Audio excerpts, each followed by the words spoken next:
Masayangan sinelebrate ng grupo ng Yumi ang pagkapanalo nga nila ng P-Pop of the Year Award. Subalit hindi nga gusto ni Mega na sumali dahil nga masama nga ang pakiramdam nga niya dahil napahiya nga siya nito ni Jennie.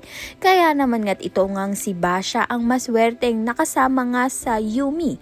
Naging entertainer nga siya bigla ng Yumi dahil nga sinuot nga niya ang wig nito ni Megan at minikampan pa nga siya ng grupo ng Yumi. Dito pinagkakatuwaan nga siya at vinidyohan pa nga siya. Subalit nagkaroon nga ng trahedya dahil ito ngang si Jennie, nahagip nga ang sinabi nga niya dito kay Basha na hindi nga magiging parte ng Yumi ito ngang si Basha dahil nga hindi nga siya babae. Kaya naman nga't bigla ngang nag-viral ang video nga nito ni Jennie at binatikos nga siya ng mga LGBTQIA+.